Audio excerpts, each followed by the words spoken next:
तो आशा करता हूं आप सब बहुत अच्छे होंगे। मेरा नाम है सिद्धांत अग्निहोत्री। स्टडी ग्लोस पे आपका बहुत बहुत स्वागत है। दोस्तों, ये लेक्चर की मुझे बहुत रिक्वेस्ट आई है, बहुत ज्यादा रिक्वेस्ट आई है, कर्ण के बारे में बताओ। तो अब मैं काम करूंगा, मैं गीता पे लेक्चर ले ही रहा हूं, साथ ही साथ मैं स्टोरीज और योद्धाओं के बारे में भी बताना शुरू करूंगा। तो सूर्यपुत्र कर्ण की अगर बात करें तो महाभारत के सबसे फेवरेट कैरेक्टर हैं। आप दोस्तों 80 लोग, अगर 100 लोगों से पूछेंगे तो 100 में से 80 लोग बोलेंगे कि उनका फेवरेट कैरेक्टर कर्ण है, इंक्लूडिंग माइन। क्योंकि कर्ण की कहानी ही ऐसी है, उनकी कहानी, उनका कैरेक्टर इस तरीके का है कि कर्ण से आप हमेशा प्यार करेंगे। कर्ण एक ऐसे योद्धा थे जिनको हराना लगभग लगभग नामुमकिन था। महाभारत में बहुत मुश्किल हुई थी, अर्जुन के ऊपर भारी पड़ गए थे, भीम को हराया। और दानवीर कर्ण की कहानियां तो बहुत ही ज्यादा फेमस है। दान की कहानियां, मरते मरते भी कृष्ण को दान दे दिया इन्होंने, अपना कवच और कुंडल दान में दे दिया। ऐसे थे कर्ण। सबसे पहले धर्म, उसके बाद कुछ आएगा। लेकिन कर्ण जो हैं वो कौरवों की तरफ से लड़ रहे थे। अब ये बड़ा, क्या कहते हैं, बड़ी ट्रेजेडी है। कौरवों की तरफ से कर्ण लड़ रहे थे पांडवों के भाई। कर्ण की कहानी जानेंगे। देखिए, कर्ण की कहानी बहुत बड़ी है, बहुत बहुत, इतने ट्विस्ट एंड टर्न्स हैं। तो हम एक ओवरव्यू लेंगे और कर्ण की बहुत सारी अनटोल्ड स्टोरीज देखेंगे जो आपको शायद नहीं पता होंगी। तो चलिए आगे बढ़ते हैं। चैनल को सब्सक्राइब करो दोस्तों। आपको पता है स्टडी ग्लोस में एवरीथिंग यू विल फाइंड, हम हर एक चीज कवर करते हैं, रिलीजियस से लेकर यूपीएससी तक, और सब कुछ यहां पे कवर होता है। धीमे धीमे और भी सब्जेक्ट्स कवर होंगे। तो आप चैनल को सब्सक्राइब करें ताकि आपको नोटिफिकेशन मिलती रहे। मेरे ख्याल में 1 सेकंड लगेगा, तो यार इतना तो आप कर ही सकते हो। इंस्टा पे मुझे फॉलो करो, आप मुझसे यहाँ पे सवाल पूछ सकते हो। और ये मेरा टेलीग्राम चैनल है। देखिए, एक और चैनल चल रहा है बट उसको मैं नहीं चला रहा हूँ, उसमें कुछ 15,500 करीब सब्सक्राइबर हैं, 15,500-16,000। आप वो मत ज्वाइन करिएगा। मुझे ऐसा कोई प्रॉब्लम नहीं है, लेकिन मुझे नहीं पता वहां पे क्या डाला जाता है। तो मेरा ओरिजिनल चैनल है जिसमें लगभग 13,500 के करीब सब्सक्राइबर है, तो आप यही ज्वाइन करिएगा। यहाँ पे आपको पीडीएफ मिल जाएंगी जब तक हमारी वेबसाइट रेडी नहीं होती है। तो कर्ण के बारे में बात करते हैं। कर्ण को वासुसेन, अंगराज, अंग जो आज का बंगाल बिहार है, राधे भी बोला जाता था। देखिए, महाभारत की बात करें, हिंदुइज्म में 4 युग हैं। सबसे पहले आता सतयुग, फिर आता है द्वापर जहां रामायण लिखी गई, फिर त्रेता, महाभारत लिखी गई। मैं गीता के लेक्चर्स ले रहा हूं, आई होप आपने सुने होंगे, प्लेलिस्ट बनी हुई है, 3 अध्याय खत्म हो चुके हैं, जरूर सुनिएगा। और फिर कलयुग जो अभी चल रहा है। तो महाभारत जो है वो द्वापर युग, अरे चाचा द्वापर तो मैं भूल ही गया। द्वापर युग में महाभारत, मतलब पहले आता है सतयुग, फिर त्रेता युग, फिर द्वापर युग, फिर कलयुग। महाभारत द्वापर युग में लिखी गई थी, जब धर्म के 2 ही पैर बचे थे। तो महाभारत एक ऐसा महाकाव्य है जिसमें, ये दुनिया का सबसे बड़ा महाकाव्य है, जिसमें आपको सब कुछ मिल जाएगा, आप अपनी जिंदगी खोज सकते हैं। तो महाभारत में भगवान कृष्ण है, महाभारत में अर्जुन है, और महाभारत में कर्ण भी है। सारे भगवान, महाभारत में हनुमान भी हैं, महाभारत में विष्णु भी है, महाभारत में शिव भी है। तो पूरा हिंदुइज्म जो है वो महाभारत पे आके कन्फाइन हो जाता है, हालांकि बहुत सारे स्क्रिप्चर्स हैं। अब दोस्तों, अगर हम कर्ण की बात करते हैं तो कर्ण महाभारत के महानायक थे। वैसे तो कर्ण महाभारत का नायक अर्जुन है, और अर्जुन मेन हीरो हैं, लेकिन कर्ण जो है वो भी मेन हीरो थे, लेकिन अर्जुन पे ज्यादा फोकस किया जाता है। अब दोस्तों, कर्ण की बात करें तो ये सूर्य पुत्र थे, लेकिन ये सूत पुत्र बन के रह गए। कहानी हम देखते हैं, कर्ण का जन्म कैसे हुआ, कब हुआ। देखिए, आपको पता ही है कि यादव डायनेस्टी के जो राजा थे शूरसेन, उनकी बहुत ही खूबसूरत बेटी थी जिनका नाम था प्रीथा। बाद में वो कुंती बनी, हम कुंती की ही बात कर रहे हैं।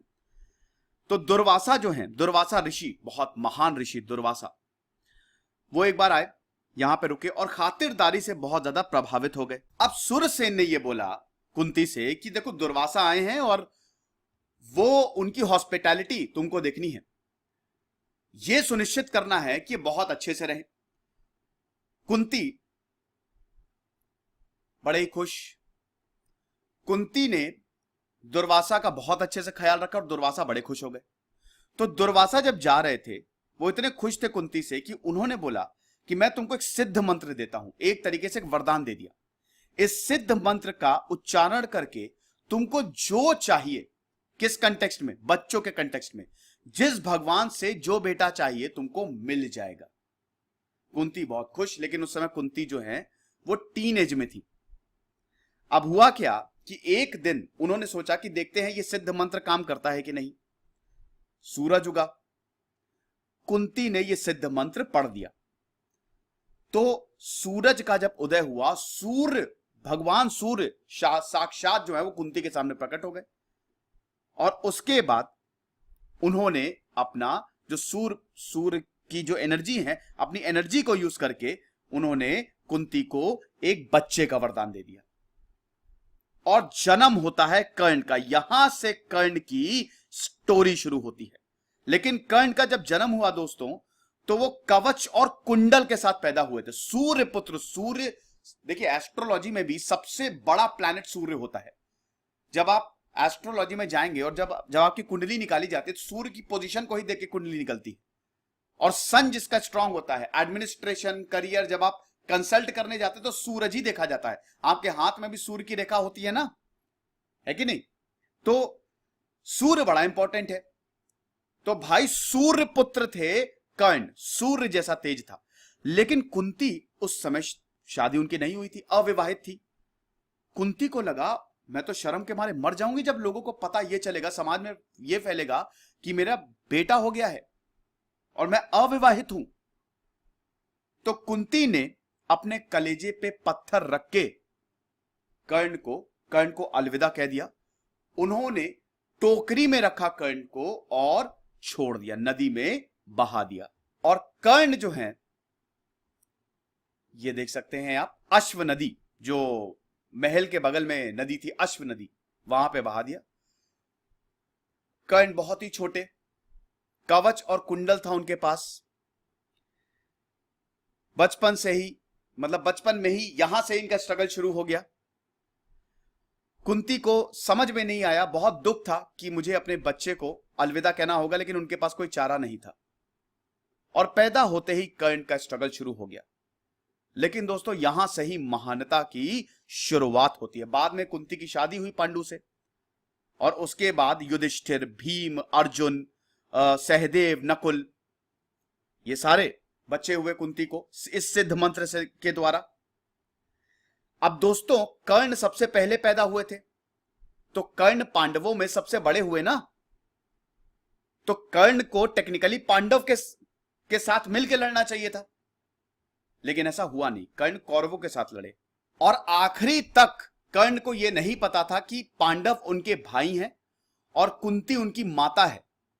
जब महाभारत में कर्ण युद्ध में कूदे, तब यह पता चल लगा कर्ण को, कुंती ने खुद बताया कि मैं तुम्हारी मां हूं। लेकिन उसके बावजूद कर्ण अपने पथ से नहीं डगमगाए। एक बार प्राण जाए पर वचन ना जाए, ऐसा था कर्ण का कुछ कैरेक्टर। तो ये अनवांटेड चाइल्ड था कुंती का, छोड़ दिया इन्होंने। अब बास्केट जो है ऐसे बहती गई यमुना नदी, फिर उसके बाद गंगा नदी में पहुंची, फिर अंग किंगडम में पहुंच गई, जो आज के एंशिएंट बंगाल है ना, वहां पे पहुंच गई।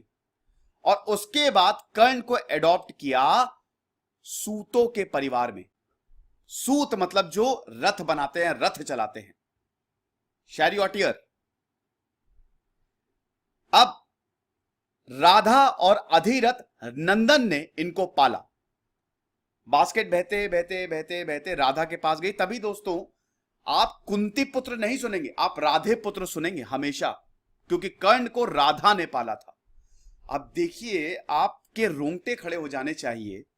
भगवान सूर्य के पुत्र थे कर्ण, ये कितनी बड़ी सीख है। और ये कहां पले? ये सूतों के यहां पले। अब आपको लग रहा होगा इसमें बड़ी बात क्या? बड़ी बात यह है कि उस समय इस कम्युनिटी को इक्वल बिल्कुल नहीं, कास्टिज्म था ना भारत में, तो इक्वल फुटिंग्स पे नहीं रखा जाता था यहां पे। तो यह बहुत बड़ी बात है। तो राधा और अधिरथ नंदन ने पाला। अब दोस्तों था तो इनमें क्षत्रिय का खून, है कि नहीं? था तो इनमें क्षत्रिय का खून। कर्ण बड़े हुए और बहुत बड़े वॉरियर बने। शुरुआत में ही इन्होंने अपनी वॉरियर स्किल्स जो है वो दिखाना शुरू कर दिया था। अब दोस्तों जब ये बड़े हुए, जब देखिए एक तरफ है पांडवों को सारे सुख मिले, हालांकि ये बात अलग है, बार बार उनको कौरवों से चुनौती मिलती रही, लेकिन वो सोने का चम्मच लेके तो पैदा हुए थे। पांडवों को तो सारे सुख मिले ना भाई। पांडव जो हैं, पांडवों को सबसे सर्वश्रेष्ठ गुरु मिले, द्रोणाचार्य। द्रोणाचार्य के पास जो है वो पांडवों ने शिक्षा ली, कौरवों ने भी शिक्षा ली। और द्रोणाचार्य ने पहले ही वादा कर दिया था अर्जुन से कि मैं तुम ही कोई सर्वश्रेष्ठ धनुर्धर बनाऊंगा। महाभारत एक ऐसी कहानी है, एक थोड़ी अन्याय की भी कहानी लगती है। एकलव्य के साथ अन्याय हुआ है, कर्ण के साथ अन्याय हुआ है कि नहीं, ऐसा लगता है। और ये बहुत कुछ आपको सिखाती भी है। लेकिन कर्ण कभी भी इससे पीछे नहीं हटे। तो जहां द्रोणाचार्य सारे कौरवों को, पांडवों को शिक्षा दे रहे थे, कर्ण भी उनके पास पहुंचे, द्रोणाचार्य के पास पहुंचे। और कर्ण को द्रोणाचार्य ने शिक्षा देने से मना कर दिया कि तुम तो सूत पुत्र हो, हम क्षत्रिय को शिक्षा देते हैं, सूत पुत्रों को शिक्षा नहीं देते हैं। बल्कि कर्ण वॉज सुपर्ब, काफी एफिशिएंट थे, लेकिन कर्ण को मना कर दिया कि तुम शिक्षा लेने के लायक नहीं हो। ठीक है, तो दोस्तों जब मना कर दिया तो कर्ण कहां जाते? देखिए, जो अधिरथ थे वो धृतराष्ट्र के सारथी थे, यह भी आपको याद रखना है, और एक शूद्र थे। तो कर्ण को उन्होंने ही पाला था और बड़ी दिक्कत थी, प्रॉब्लम बहुत ज्यादा थी। लेकिन कर्ण से बहुत बहुत बहुत ज्यादा, स्पेशली जो इनकी माता जी हैं राधा, वो बहुत प्यार करती थी कर्ण से। कर्ण को अपनी आंखों से बिल्कुल ओझल नहीं होने देती थी। कर्ण की किस्मत अलग थी। कर्ण एक बॉर्न वॉरियर थे और उनकी किस्मत ही थी कि वो वॉरियर बनेंगे। लेकिन उनके पिताजी आखिरी तक समझाते रहे कि बेटा मत जाओ, प्लीज मत जाओ, वहां पे जो तुम्हारा रास्ता है तुमको अंत में मतलब फिर सही नहीं होगा, तुम्हारा अंत सही नहीं होगा, हम ये सब देख नहीं सकते। लव, रिस्पेक्ट, अफेक्शन सब मिला कर्ण को, जो कुंती नहीं दे पाई उनको। और कर्ण भी राधे से बहुत बहुत ज्यादा प्यार करते थे। द्रोणाचार्य ने स्कूल एस्टैब्लिश किया, लेकिन द्रोणाचार्य उस समय सबसे महान गुरु थे। उन्होंने बोला कि मैं नहीं पढ़ाऊंगा, सूत पुत्रों को हम कोई नॉलेज नहीं देते हैं। हर जगह गए, हर जगह, हर ब्राह्मण के पास गए कर्ण, हर गुरु के पास गए, सबने मना कर दिया कि तुम्हारा काम ही नहीं है ये यार, तुम ये कहां पढ़ने आ गए हो, तुम जाओ यहां से। फिर कर्ण गए सबसे महान गुरु के पास, योद्धा, वॉरियर, अवतार परशुराम। और परशुराम से शिक्षा ली। वही परशुराम जिन्होंने द्रोणाचार्य को सिखाया था, वही परशुराम जिन्होंने भीष्म पितामह को शिक्षा दी थी, कर्ण ने उनसे शिक्षा ली। परशुराम जो सबसे महान अवतार थे भाई वो तो, लेकिन परशुराम ब्राह्मण थे और वो सिर्फ ब्राह्मण, और वो भी क्षत्रियों को सिखाते थे। कर्ण के अब दुविधा थी मन में कि कर्ण को पता था कि ऐसे तो मुझे शिक्षा मिलने से रही। अब देखिए, हिंदुओं में गुरुओं की बहुत बड़ी एक पोजीशन होती है, तो कर्ण ने सोचा कि मुझे या तो क्षत्रिय या तो ब्राह्मण बन के जाना पड़ेगा। तो कर्ण परशुराम के पास कर्ण ऐसे ही गए। कर्ण ने परशुराम को नहीं बताया कि वो सूत पुत्र हैं या शूद्र हैं। परशुराम ने कर्ण को शिक्षा दी, सारे अस्त्र शस्त्र की शिक्षा दी। भाई यहां पे दुर्योधन कह रहा हूं, सॉरी, द्रोणाचार्य तक परशुराम से सीख के गए थे, तो आप शिक्षा का स्तर समझ सकते हैं। इसीलिए तो कर्ण को हराना लगभग नामुमकिन था। कर्ण ने लगभग सबको ही हरा दिया था। और भगवान कृष्ण ने भी यह मान लिया था, जब अर्जुन बहुत बखान कर रहे थे कि मैंने तो कर्ण को हरा दिया, तब भगवान कृष्ण ने बोला था कि बेटा कर्ण को तुमने नहीं हराया, कर्ण को हालातों ने हराया है। वरना कर्ण को हराना लगभग, अभी वो स्टोरी मैं आपको बताऊंगा। सारी स्टोरी हम मतलब जितनी, सारी तो नहीं, बहुत ही ज्यादा है, ठीक है, 1000 से भी ज्यादा स्टोरीज होंगी, लेकिन कुछ जो बहुत जानी मानी है, जो शायद आपने सुनी भी ना हो। तो एक बार क्या हुआ, जब कर्ण सारी शिक्षा में निपुण हो गए, कर्ण को सब कुछ पता चल गया, यहां पे परशुराम ने बता दिया, तो एक दोपहर परशुराम सो रहे थे, मतलब परशुराम को नींद आई बहुत। तो कर्ण ने बोला कि आप मेरी गोद में सो जाओ। मेरी गोद को तकिया समझ के अपना सिर झुका लो और आप सो जाओ। तो कर्ण जो है, मतलब परशुराम जो है, उन्होंने यही किया और कर्ण ने परशुराम को अपनी गोद में सुला दिया। जब परशुराम सो रहे थे तो एक कीड़ा आया और कर्ण को काटा, कर्ण की जांघों पे काटा, बहुत तेज काटा था। कर्ण को बहुत दर्द हुआ, लेकिन उनको पता था अगर वो पैर हिलाते तो परशुराम की नींद टूट जाती, और मैं ये नहीं कर सकता, मेरी कुछ भी हो, मेरे गुरु की नींद, गुरु को आराम करना है तो वो आराम करेंगे। तो जब परशुराम उठे और उन्होंने देखा कर्ण के बहुत ज्यादा खून बह रहा है, तब परशुराम को इस समझ में आ गया कि इतना साहस, इतना धैर्य सिर्फ या तो क्षत्रिय में होता है या ब्राह्मण में होता है। तुम कौन हो कर्ण? और कर्ण ने फिर सच बता दिया कि मैं एक सूत पुत्र हूं। परशुराम को बहुत गुस्सा आया और परशुराम ने कर्ण को एक श्राप दे दिया। परशुराम ने यह बोला कि जब तुमको मेरी विद्या की, अपनी विद्या की जो तुमने सीखा, सबसे ज्यादा जरूरत होगी, उसी वक्त तुम विद्या को भूल जाओगे। और यह श्राप जो था वो कर्ण के साथ रह गया।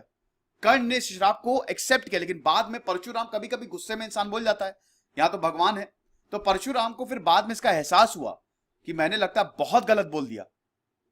परशुराम, देखिए परशुराम तो वो इसके खिलाफ नहीं थे, जात पात के खिलाफ नहीं थे।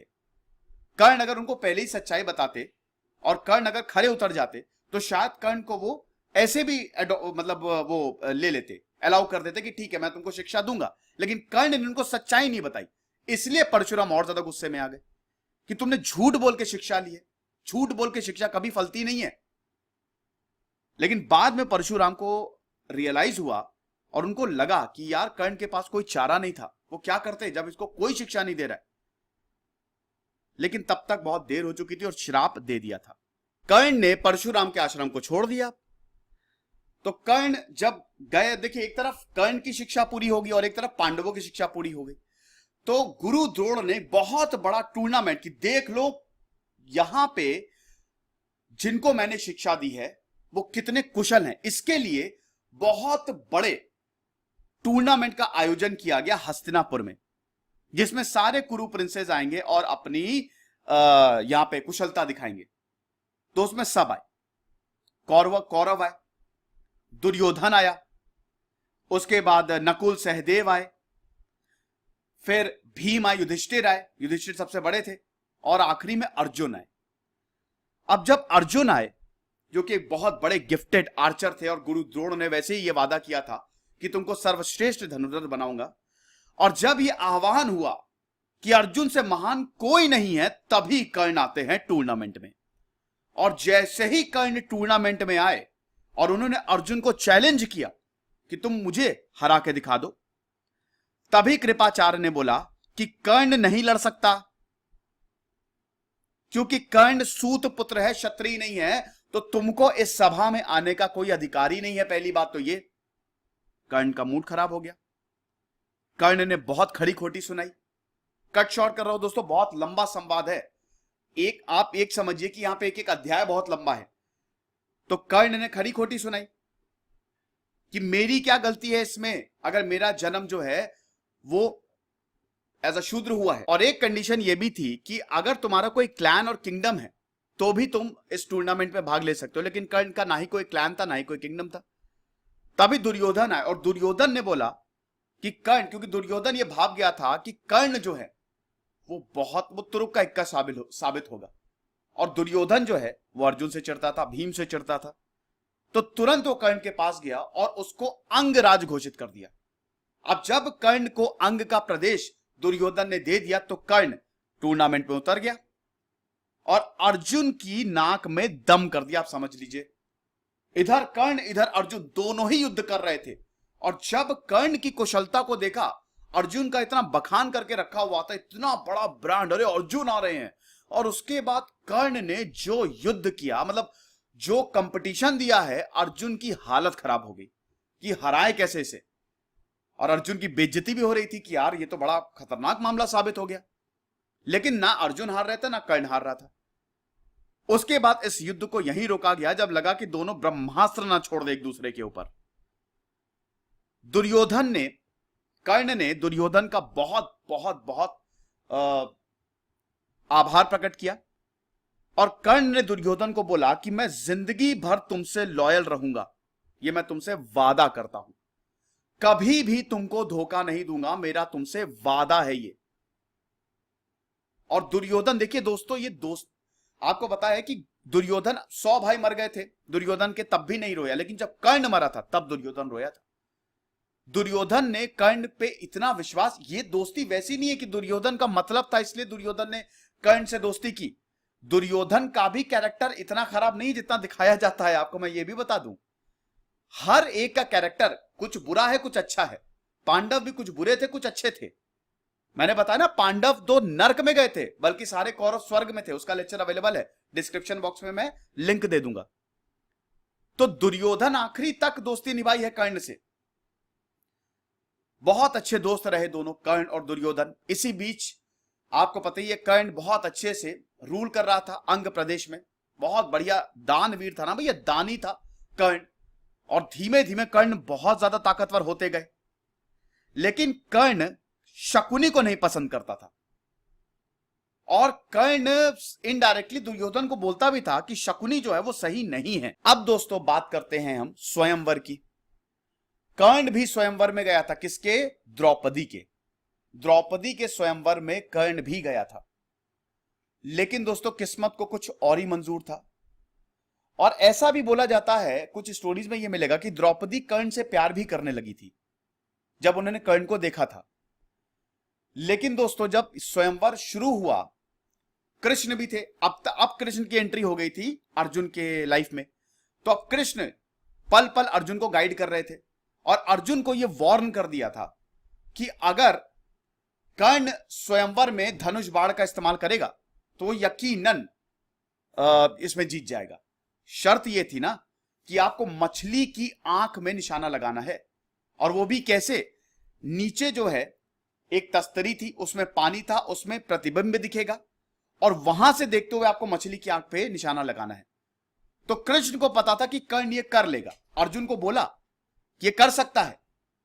तो वहीं पे ही कृष्ण ने भी फिर अपनी चाल चल दी, और उसके बाद कर्ण के ऊपर यह आरोप लग गया भरी सभा में कि तुम सूत पुत्र हो। और जब कुंती, ये द्रौपदी को यह पता लगा कि कर्ण सूत पुत्र है, लेकिन देखिए द्रौपदी मन ही मन अर्जुन को चाहती थी, और द्रौपदी चाहती थी कि अर्जुन ही जो है वो उनका पति बने। तो जब यह पता चला कर्ण एक सूत पुत्र है, तो द्रौपदी ने भरी सभा में कर्ण की बहुत बेइज्जती की। कर्ण ने कुछ नहीं बोला और वो चुपचाप वहां से चले गए, और अल्टीमेटली अर्जुन ने उस पूरे टूर्नामेंट को जीता, और द्रौपदी की अर्जुन से शादी हुई।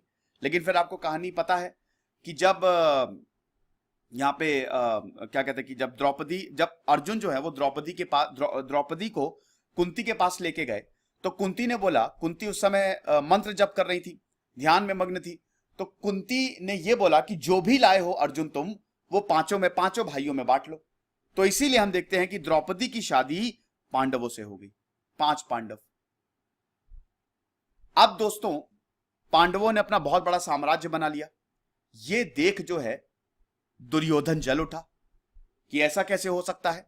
और फिर शकुनी ने पूरा प्लान बनाया कि हम इनके, देखिए क्या हुआ था ना कि जमीन का बंटवारा हो गया था, ठीक है। यहां पे पांडवों को जमीन दे दी गई थी, लेकिन वो जमीन बिल्कुल बंजर थी, तो पांडवों ने वहां पे भी बहुत बड़ा साम्राज्य बना लिया।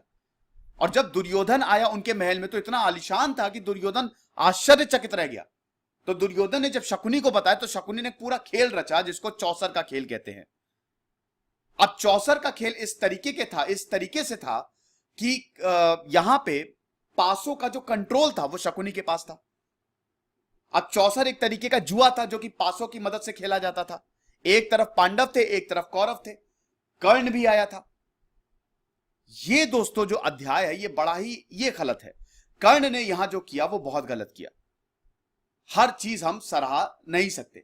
अब आप बोलेंगे कि कर्ण की भी बेइज्जती की थी। अच्छा पहले मैं कहानी बता दूं। कहानी ये है कि जो युधिष्ठिर थे वो एक एक चीज दांव पे लगाते गए और वो हारते गए। युधिष्ठिर के पास सब कुछ खत्म हो गया था, खाली उनकी पत्नी द्रौपदी बची थी। द्रौपदी को भी दांव पे लगा दिया, उनको भी हार गए। तो भरी सभा में द्रौपदी का चीरहरण होने लगा, और तब कर्ण भी द्रौपदी को बहुत सारी चीजें बहुत उल्टा सीधा बोला कर्ण ने, जो कि एक्सेप्टेबल नहीं था। ओके, ये सारी चीजें हुई। अब उसके बाद दोस्तों हम ये देखते हैं कि वक्त आगे बढ़ता है। अब पांडवों को वनवास होता है। वनवास वो उनको काफी लंबा वनवास और आखिरी साल अज्ञातवास का होता है। जब वो वनवास काट के आते हैं तो पांडवों ने बिल्कुल निश्चित कर लिया होता है कि अब तो युद्ध होगा। महाभारत से पहले भी दोस्तों बहुत कुछ हुआ। देखिए, जब ये चौसर का खेल हुआ तो भीम ने पर्सनली बोला था कि मैं दुर्योधन को खत्म कर दूंगा, और बहुत ही गलत शब्द इस्तेमाल किए थे कर्ण ने द्रौपदी के लिए। तो पांडवों को फिर वनवास मिलता है, जैसा कि मैंने बताया, 1 साल का अज्ञातवास। और तब कर्ण ने यह टास्क लिया कि मैं दुर्योधन को दुनिया का राजा बना दूंगा। और कर्ण जहां गया उसने वो उस किंगडम को हरा दिया। काम्बोज, शक, केकयास, अवंत्यास, गांधारास, मद्रकास, सब कुछ, तंगानास, पंचालास, जितने भी किंगडम्स हैं मिला लिया दुर्योधन ने अपनी आर्मी में। और उसका सबसे बड़ा रीजन था कर्ण। फिर इंद्र किसके? इंद्र जो हैं देवों के देव, बोला जाता है king of the gods Indra. और अर्जुन के पिताजी भी थे। अब जब इंद्र को यह लगा, इंद्र बड़े घमंड में थे कि अर्जुन मेरा बेटा दुनिया का सबसे बड़ा धनुर्धारी, लेकिन सूर्य पुत्र कर्ण उभर रहे थे, तो इंद्र को टेंशन हो गई। और इंद्र ने बोला कि यार ऐसे तो कर्ण को हराना नामुमकिन हो जाएगा। इस कवच और कुंडल की वजह से कर्ण को और कोई नहीं मार सकता। तो इंद्र ने सोचा कि चलो कर्ण को थोड़ा सा कमजोर किया जाए। कर्ण के पास गए, एक पुअर ब्राह्मण, बहुत ही गरीब। देखिए, कर्ण दानवीर थे। मैं आपको कर्ण की दानवीर की कहानी बताता हूं। एक बार क्या हुआ था कि कृष्ण जो हैं वो अर्जुन के साथ कुछ वार्तालाप कर रहे थे, एक स्टोरी बता रहे थे, बलि की स्टोरी। तो यहां पे जब सबसे बड़े दानवीर की बात आई तो कृष्ण ने बोला कि कर्ण से बड़ा दानवीर कोई नहीं। कर्ण से बड़ा दानवीर आके कोई नहीं था दोस्तों। महादानी थे वो, कोई भी उनको कुछ भी कह देता था, वो दान कर देते थे, कुछ भी। एक बार तो विष्णु स्वयं प्रकट हुए। चलिए, बहुत, मैंने बताया ना बहुत सारी स्टोरीज हैं। अभी पहली वाली स्टोरी पे मैं बाद में आता हूं, दूसरी ये वाली स्टोरी सुनिए। एक बार विष्णु स्वयं प्रकट हुए और उन्होंने भी एक बूढ़े का वेश धरा और वो दुर्योधन के पास गए। उन्होंने दुर्योधन से बोला कि तुम मुझे अपनी जवानी दे दो। तो दुर्योधन ने बोला मेरी जवानी तो मेरी बीवी की है, मुझे अपनी वाइफ से पूछना पड़ेगा। जब वो अपनी वाइफ से पूछे तो दुर्योधन को बोला नहीं नहीं, ऐसा तो नहीं हो सकता, आप अपनी जवानी तो नहीं दे सकते। तो दुर्योधन ने ब्राह्मण से क्षमा मांग ली। उसके बाद वो गए कर्ण के पास। कर्ण से बोला कि तुम मुझे जवानी दे दो। कर्ण ने हंसते हंसते बोला कि आप बिल्कुल मेरी जवानी ले लीजिए, मुझे कोई प्रॉब्लम नहीं है। तब भगवान विष्णु स्वयं अपने रूप में आए। तो कई बार कर्ण के दानी होने की परीक्षा जो है वो भगवान करते रहे हैं और हमेशा प्रसन्न रहे। इसीलिए दोस्तों कर्ण का नाम महाभारत में सबसे बड़ा है। ठीक है, आपको अर्जुन के हेटर्स मिल जाएंगे, आपको बहुत महाभारत में सबके हेटर्स मिल जाएंगे, लेकिन कर्ण के कोई हेटर नहीं है। तो यहां पे क्या हुआ था कि भगवान कृष्ण अर्जुन से बात कर रहे थे, तो बात आई महादानी की। तो भगवान कृष्ण ने बोला कि कर्ण सबसे बड़ा महादानी है। तो बोला अरे नहीं, हमारे दुर्योधन धर्मगुरु हैं, वो हमेशा सच को फॉलो करते हैं, सच का पालन करते हैं, वो है महादानी। तो भगवान कृष्ण ने बोला चलो ठीक है, परीक्षा ले लेते हैं। तो दोनों लोग वेश धारण किए, गरीब का वेश धारण करके पहले गए युधिष्ठिर के पास। तो जब युधिष्ठिर के पास गए तो युधिष्ठिर से बोला कि महाराज हमको चंदन की लकड़ियां चाहिए, क्या आप देंगे? उस समय बहुत रात हो रही थी, पानी बहुत बरस रहा था। युधिष्ठिर ने बोला कि अरे यार, अब सूखी लकड़ियां कहां से लाएं? बहुत कोशिश की, लेकिन सूखी चंदन की लकड़ियां तो नामुमकिन है इस बारिश में। क्षमा करें महाराज, मैं आपको सूखी चंदन की लकड़ियां नहीं दे पाऊंगा। फिर उन्होंने बोला ठीक है, अब जब नहीं है तो हम वापस जा रहे हैं। तो कर्ण ने बोला रुको। कर्ण ने अपने महल के सारे दरवाजे जो भी चंदन से बने थे, अपना बिस्तर वो भी चंदन से बना था, उन सबको तोड़ दिया और लकड़ियां दे दी। तो कृष्ण ने अर्जुन को बोला कि देखा अर्जुन, इतना महादानी है कर्ण। चंदन की लकड़ियां, चंदन का बिस्तर, चंदन के दरवाजे तो युधिष्ठिर के पास भी थे, लेकिन तब भी उसने ये नहीं किया। लेकिन कर्ण ने एक पल नहीं सोचा। एक और कहानी है दोस्तों, एक और सुन लीजिए, ये तो सबसे बहुत कॉमन है। जब महाभारत खत्म हो गई और कर्ण जो है ये युद्ध भूमि में पड़े हुए थे, अर्जुन ने छल से उनका वध किया था। वैसे आपको बता दूं कि कर्ण को छल नहीं पसंद था। शकुनी का भी जो प्लान था छल से पांडवों को मारना, वो कर्ण को बिल्कुल भी पसंद नहीं आया था। तो क्या हुआ कि जब कृष्ण कर्ण के पास गए, मतलब और जब बैटल खत्म हो गई, और बैटल खत्म का मतलब जब कर्ण का वध कर दिया अर्जुन ने, तो कर्ण जो है वो बैटल फील्ड में पड़े हुए थे। तो भगवान कृष्ण एक ब्राह्मण का वेश धारण करके कर्ण के पास गए और भगवान कृष्ण ने उनसे बोला कि मुझे सोने की चीज चाहिए कोई। तो कर्ण ने बोला कि मेरे दांत सोने के हैं, आप वो लीजिए। तो उन्होंने बोला, भगवान कृष्ण ने बोला कि मैं तुम्हारे दांत नहीं निकालूंगा, मैं थोड़ी ना अब तुम्हारे दांत जो है वो निकालूंगा। कर्ण ने वहां से एक पत्थर लिया और अपने दांत तोड़ लिए और वो दोनों सोने के दांत भगवान कृष्ण को दे दिया। भगवान कृष्ण बहुत प्रसन्न हुए। तो इतने बड़े दानवीर थे। तो ऐसे ही इंद्र पहुंचे कर्ण के पास, एक भिखारी ब्राह्मण का वेश धारण करके, और कवच और कुंडल मांग लिया उनसे। तो अब फिर एक बार कर्ण से जो चीज मांग ली वो कर्ण दे देते थे। कर्ण ने हंसते हंसते अपना कवच और कुंडल दे दिया। और सबसे बड़ी बात यह है दोस्तों, भगवान सूर्य ने कर्ण को बोला था कि इंद्र तुम्हारे पास आएंगे और तुम्हारे कवच और कुंडल के लिए मांगेंगे तुमसे, लेकिन कर्ण को पता था, उसके बावजूद कर्ण ने यह दान कर दिया। यह महानता है कर्ण की, क्या बात है। अब दोस्तों युद्ध शुरू होने वाला है। बहुत वैसे ही लंबा लेक्चर हो रहा है, मैं अब इसको थोड़ा फटाक से खत्म करता हूं। फिर देखिए कर्ण की स्टोरीज मैं समय समय पे उस पर सेपरेट लेक्चर्स बताता रहूंगा, ठीक है। तो जब युद्ध शुरू होने वाला था, तो कुंती को लगा कि अब वक्त आ गया है कि कर्ण को सच्चाई बता दी जाए। देखिए कर्ण को ऑफर दिया था, भगवान कृष्ण ने भी कर्ण को ऑफर दिया था कि तुम जो है हमारे साथ लड़ो। अच्छा, उस स्टोरी पे भी हम बाद में आएंगे, ठीक है। तो कुंती को डर था कि कहीं ऐसा ना हो कि देखिए कर्ण भी कुंती के बेटे और पांडव भी कुंती के बेटे। तो डर यह था कि यहां पे कर्ण जो है या तो पांडवों का वध कर देगा या पांडव कर्ण का वध कर देंगे, तो दोनों में लॉस कुंती का ही होगा। तो कुंती डर के मारे कर्ण के पास पहुंची और बताई कि मैं तुम्हारी मां हूं। और ये बहुत ही एक हार्ट टचिंग मोमेंट है दोस्तों, बहुत ज्यादा। तो उन्होंने पूरी स्टोरी बताई। कर्ण ने उनको सादर प्रणाम किया। कर्ण बहुत ज्यादा इमोशनल हो गए, लेकिन कर्ण ने यह बोला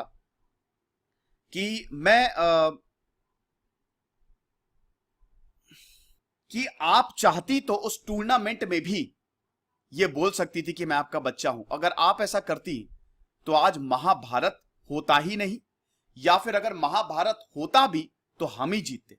लेकिन आपने ऐसा नहीं किया। उस समय अगर आप उठ जाती और बोल जाती कि तुम मेरे बेटे हो, तो आज मैं पांडवों की तरफ होता।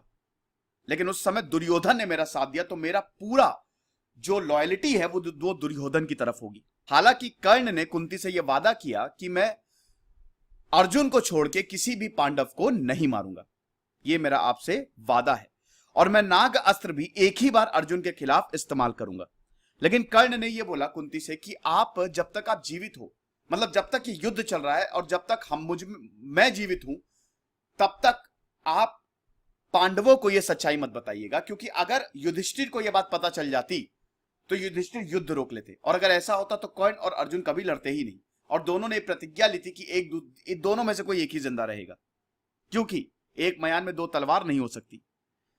तो अब देखिए वॉर शुरू होने वाला था। तो भीष्म कमांडर इन चीफ बनाए गए और उन्होंने कर्ण को युद्ध में आने से मना कर दिया, और कर्ण को उन्होंने थोड़ा इंसल्ट भी किया, ठीक है। कर्ण भीष्म के खिलाफ खड़े हो गए और कर्ण को बहुत ही खराब अथॉरिटी दी जा रही थी। भीष्म ने बोला कि चलो कर्ण युद्ध में लड़ेंगे, लेकिन अथॉरिटी बहुत ही एक लो कमांडिंग पोजीशन दी जा रही थी। अब कर्ण तो भीष्म के लेवल के योद्धा थे, तो कर्ण और भीष्म थोड़ी बहस हुई और कर्ण ने बोला कि मैं भीष्म की अथॉरिटी के अंदर नहीं लड़ूंगा। तो दुर्योधन का मूड खराब हो गया, लेकिन दुर्योधन को भी पता था कि भीष्म पितामह जिसकी साइड हो गए वो युद्ध जीत जाएगा। तो यहां पे कर्ण का यही स्टैंड था कि भीष्म जब तक है तब तक मैं नहीं आऊंगा, और शायद मेरी युद्ध में आने की जरूरत भी ना पड़े। तो आपको पता ही है कि भीष्म ने बैंड बजा दी थी, आधी से ज्यादा सेना को वो तो शिखंडी की वजह से भीष्म ने हथियार डाल दिए थे। फिर अर्जुन ने शैया पे भीष्म को लिटाया। खैर वो एक अलग कहानी है, देखेंगे वो कभी। तो उसके बाद कर्ण ने ये बोला कि ठीक है, मैं तो भीष्म का जब मतलब भीष्म जब शैया पे लेटे हुए थे और जब द्रोणाचार्य जनरल बने तब कर्ण आते हैं बैटलफील्ड में। 11वें दिन, महाभारत 18 दिन तक चली थी, 11वें दिन कर्ण ने एंट्री ली। 13वें दिन द्रोणाचार्य ने चक्रव्यूह की रचना की जिसमें अभिमन्यु मारा गया। बहुत बहुत ज्यादा दुख हुआ था अभिमन्यु को मारते हुए। अर्जुन का बेटा था अभिमन्यु, बहुत दुख हुआ था यहां पे कर्ण को अभिमन्यु को मारते हुए, क्योंकि भाई उसी का ही तो भांजा था। लेकिन दोस्तों ये करना था और कुछ कर नहीं सकते थे, कुछ भी नहीं कर सके कर्ण, बड़ा दुख हुआ, ऐसा था। अब दोस्तों जब कर्ण सब पे भारी पड़ रहे थे तो 14वें दिन घटोत्कच आते हैं। घटोत्कच जो भैया भीम के बच्चे थे, भीम के बेटे, आधे असुर आधे मानव, ठीक है। तो इतनी ज्यादा ताकत थी घटोत्कच, जब फील्ड में आए तो कौरव इधर तितर बितर हो गए। बोला ये भैया कौन आ गया है, और उसने बवाल मचाना शुरू कर दिया। तब दुर्योधन ने कर्ण से यह रिक्वेस्ट की कि सिचुएशन को संभालो, और तब जो शक्ति वेपन था, शक्ति हथियार यूज करो। हालांकि यह हथियार कर्ण ने अर्जुन के लिए बचा के रखा था, लेकिन घटोत्कच पे इसको यूज करना पड़ा और घटोत्कच मारा गया, ऐसा था।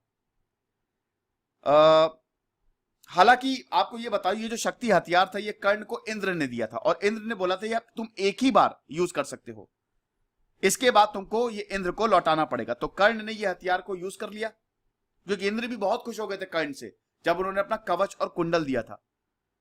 अब कर्ण के पास कोई डिवाइन वेपन नहीं था, है ना, जो अर्जुन के लिए, क्योंकि ये एक ऐसा वेपन था कि इससे अर्जुन खत्म ही हो जाते। 15वें दिन बैटल में क्या हुआ कि द्रोणाचार्य मारे गए, छल से मारा द्रोणाचार्य को। अश्वत्थामा मर गया, अश्वत्थामा था हाथी। अब द्रोणाचार्य अपने बच्चे अश्वत्थामा से बहुत प्यार करते थे, क्योंकि द्रोणाचार्य ने भी पांडवों की बैंड बजा दी। तो फाइनली इतने ज्यादा वो परेशान हो गए, और एंड टाइम पे जो कृष्ण ने शंख बजाया वो सुन नहीं पाए। खैर ये भी एक अलग कहानी है, बहुत कहानी मिक्स हो जाएंगी, बेकार में कंफ्यूज नहीं करते हैं। लेकिन अश्वत्थामा के मौत की खबर, अश्वत्थामा मारा नहीं तो वो तो अभी भी अमर है, लेकिन उसकी मौत की खबर सुन के यहां पे द्रोणाचार्य बहुत परेशान हो गए, और द्रोणाचार्य का भी वध 15वें दिन हुआ। अब खाली कर्ण थे, बस कर्ण और अर्जुन। इस बीच दोस्तों कर्ण और भीम के बीच में भी बैटल होती है। देखिए कर्ण और भीम के बीच में बैटल एक बार नहीं 7-8 बार हुई थी। अब देखिए इसमें एक ही अध्याय दिखाया जाता है जिसमें भीम को कर्ण ने पराजित किया। वैसे आपको बता दूं कि कभी भीम पराजित करते थे कर्ण को, कभी कर्ण पराजित करते थे भीम को। 17वें दिन तो भीम ने लगभग कर्ण को मार ही दिया था। तो ऐसा नहीं है, ये ड्रॉ पे था, लेकिन एक ही मूवी सीरियल में खाली एक ही दिखाया जाता है। कर्ण जब भीम को, वो एक ही बार है जब कर्ण, मतलब जब बुरी तरीके से कर्ण ने भीम को पराजित किया। अगर इन ऑल ओवर आप महाभारत देखें तो कर्ण और भीम का मुकाबला ड्रॉ रहा था, ठीक है, ऐसा था। कर्ण के पास यह मौका था कि वो 5 पांडवों को मार सकते थे, अर्जुन को छोड़ के 4 पांडवों को बहुत आसानी से मार सकते थे। कर्ण के पास ये पूरा मौका था। वो भीम से जब लड़ाई कर रहे थे तो भीम को कई बार मारने का मौका मिला। युधिष्ठिर को तो एक बार, युधिष्ठिर तो इतना ज्यादा हारा हुआ महसूस कर रहे थे, कर्ण ने बवाल मचा दिया था। तो युधिष्ठिर ने अर्जुन को बोला कि अर्जुन तुम मार दिए कर्ण को। अर्जुन ने बोला नहीं, मैं नहीं मार पाया। तो युधिष्ठिर ने इतना अर्जुन को उल्टा सीधा बोला, अर्जुन युधिष्ठिर को मारने चले गए कि ऐसा कैसे मुझे बोल सकते। तो कृष्ण ने समझाया अर्जुन को, कह रहे भैया तुम्हारा भाई है, कहां मार रहे हो उसे।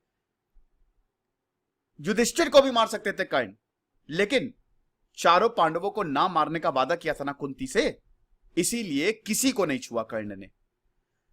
17वें दिन फाइनली, आखिरी दिन, आखिरी क्या मतलब 17वां 18वां आखिरी दिन था। फाइनली बैटल बिगिंस, और सबसे बड़ा महासंग्राम अर्जुन और कर्ण के बीच शुरू होता है। और ये दोस्तों सब महाभारत में इस फाइट को सबसे बड़ी माना गया है, सबसे बड़ी। परशुराम ने जो धनुष दिया था विजया, और यहां पे अर्जुन के पास उनका गांडीव था। शल्य जो था वो कर्ण के सारथी थे, और अर्जुन के सारथी तो भगवान कृष्ण स्वयं थे। शक्ति वेपन था नहीं, लेकिन उसके बावजूद दोस्तों कर्ण ने बैंड बजा दी अर्जुन की। बहुत बुरी तरीके से यहां पे हालात बिगड़ गए और एक बार तो अर्जुन लगभग निशाना एकदम सर पे था, लेकिन उसी समय कृष्ण, भैया देखो कृष्ण सारथी थे, तो कृष्ण ने थोड़ा सा रथ को बैलेंस किया, वो उनके हेलमेट पे लगा, वरना अर्जुन का सर धड़ से अलग हो जाता। दोनों एक दूसरे को तीर बरसा रहे थे। अर्जुन ने भी बहुत हानि पहुंचाई, ऐसा नहीं है, कर्ण को अर्जुन ने भी बहुत ज्यादा हानि पहुंचाई है। अर्जुन भी कर्ण के ऊपर भारी पड़ रहे थे। लेकिन दोस्तों कर्ण का, अब देखिए श्राप याद, यहां पे याद क्या श्राप था? श्राप यह था दोस्तों, परशुराम ने बोला था कि जब तुमको सबसे ज्यादा जरूरत पड़ेगी मेरी शिक्षा की, उसी वक्त तुम भूल जाओगे। यही समय आ गया था। बार बार इनका रथ का पहिया कीचड़ में फंस जा रहा था। कर्ण का दिमाग डिस्ट्रैक्ट हो गया, बैटलफील्ड से अलग हो गया। अब कर्ण बैटलफील्ड पे अर्जुन को मारने पे फोकस करें कि बार बार रथ का पहिया निकालें, वो इसी में लग गए। अब दोस्तों भगवान कृष्ण को यह समझ में आ गया था कि कर्ण ऐसे बहुत मुश्किल ऐसे वध करना, तो कर्ण का पहिया, रथ का पहिया कीचड़ में फंसा और भगवान कृष्ण, कर्ण ने अर्जुन को बोला कि अर्जुन अभी मैं पहिया निकाल रहा हूं, रथ का पहिया निकाल रहा हूं, तो तुम मारोगे नहीं, टाइम प्लीज। अर्जुन ने अपना गांडीव नीचे रख दिया। भगवान कृष्ण ने बोला क्या कर रहे हो अर्जुन, हे पार्थ, उठाओ गांडीव मारो। तो अर्जुन ने बोला ये गलत होगा। कहता कुछ गलत नहीं है, भूल गए भरी सभा में द्रौपदी के साथ कैसा व्यवहार किया था कर्ण ने, ये सब भूल गए तुम? दुर्योधन का उसने पल पल साथ दिया है। अब हुआ क्या कि अर्जुन ने धनुष बाण उठाया और कर्ण पे चलाया। कर्ण का सर धड़ से अलग। कर्ण फाइनली स्वर्ग से धारे और कर्ण का यहां पे अंत हुआ। हालांकि इसका ये भी कारण है कि कर्ण मंत्र का उच्चारण कई बार उन्होंने करना शुरू किया, लेकिन वो भूल रहे थे मंत्र, एकदम फोकस हट गया था परशुराम के श्राप के कारण। ऐसा था। कर्ण की जब डेथ हुई तो कुंती ने पांडवों को बताया कि कर्ण तुम्हारे सबसे बड़े भाई थे। पांडवों को बहुत बुरा लगा। युधिष्ठिर तो दिमाग ही खराब हो गया, युधिष्ठिर का बहुत दिमाग खराब हुआ। ऐसे कृष्ण को भी पता था ना, तो कृष्ण ने भी कर्ण को बोला था तुम पांडवों के साथ लड़ो, तुम हमारे साथ आ जाओ। कृष्ण ने ये ऑफर दिया था कर्ण को कि तुम हमारे साथ आओ और तुम पांडवों की सेना का नेतृत्व करो, लेकिन कर्ण ने वो भी मना कर दिया कि मेरी लॉयल्टी दुर्योधन, दोस्ती आखिरी तक निभाई। तो जब कर्ण मरे तो मौत के बाद कुंती को, जब कुंती ने बताया तो युधिष्ठिर का दिमाग खराब हो गया। युधिष्ठिर ने बहुत उल्टा सीधा बोला यहां पे कुंती को, मतलब वैसे उस सेंस में नहीं, लेकिन बहुत बोला कि आपने बताया नहीं, आप कौन होती है बातें छुपाने वाली। बहुत दुखी थे, हर कोई दुखी था कर्ण की मौत से। अर्जुन को दुख था, लेकिन वो दुख वैसा वाला था, थोड़ा सा उसको अच्छा भी लग रहा था कि चलो ठीक है। यहां तक दोस्तों जब महाभारत खत्म हुई तो कृष्ण और अर्जुन का जो संवाद था वो बड़ा रोचक है। अर्जुन कृष्ण से बोलते हैं कि तुम तो कहते थे कि कर्ण बहुत महान है, लेकिन देखा मैंने उसको मार दिया। तो कृष्ण मुस्कुराए इस बात पे। अर्जुन बार बार बोल रहे थे मैं ही महान, मैं ही महान। और यहां तक अर्जुन ने यह बोल दिया था कि जब मैं मारता था तो उसका रथ जो है, जब मैं धनुष चलाता था तो रथ 10 कदम पीछे जाता था, जब वो रथ चलाता था तो मेरा 2 कदम पीछे रथ जाता था, बस। तो कौन महान हुआ, मैं? तो कृष्ण मुस्कुराए और अर्जुन से बोला ऐसा नहीं है बेटा, तुम मत भूलो कि तुम्हारे साथ मैं बैठा हुआ था, स्वयं भगवान तुम्हारा नेतृत्व कर रहे थे। उसके बावजूद अगर वो रथ को 2 कदम पीछे छोड़ देते हैं, पीछे कर देता है, तो सोचो वो कितना ज्यादा ताकतवर होगा। ठीक है, तो ये समझाया कर्ण के बारे में। अब महाभारत खत्म, कर्ण का अंत। पांडवों ने लगभग 30 साल तक रूल किया, पांडवों को सत्ता मिली और उसके बाद पांडव स्वर्ग की तरफ प्रस्थान कर गए। अर्जुन का बेटा अभिमन्यु का बेटा परीक्षित रूल किया और परीक्षित के बाद ही कलयुग की शुरुआत होती है। लेकिन कर्ण एक बहुत बड़े एग्जाम्पल हैं। कर्ण ने एक एग्जाम्पल सेट किया है कि महानता यह होती है, और सबसे सेलिब्रेटेड ट्रैजिक हीरो इनको बोला जाता है। ठीक है, एरिस्टोटल का फ्लॉड गुड मैन, इंसान बहुत अच्छा है लेकिन कभी कभी ना चाहते हुए भी वो अधर्म का साथ देता है, उस तरीके का उनकी कैटेगरी में आते हैं। एक सुपर्ब फिगर है। अब देखिए, ये कहानी कर्ण की थी। मैं आपको समय समय पे चीजें बताता रहूंगा, छोटी छोटी स्टोरीज लेके आता रहूंगा। अगर आप और किसी के बारे में, महाभारत के किसी और हीरो के बारे में जानना चाहते हैं तो मुझे जरूर बताएं। दिस इज सिद्धांत अग्निहोत्री साइनिंग ऑफ। पीडीएफ आपको स्टडी ग्लोस पे मिल जाएगी। 13,500 सब्सक्राइबर है, यही ज्वाइन करिएगा और चैनल को सब्सक्राइब करें। Thank you so much.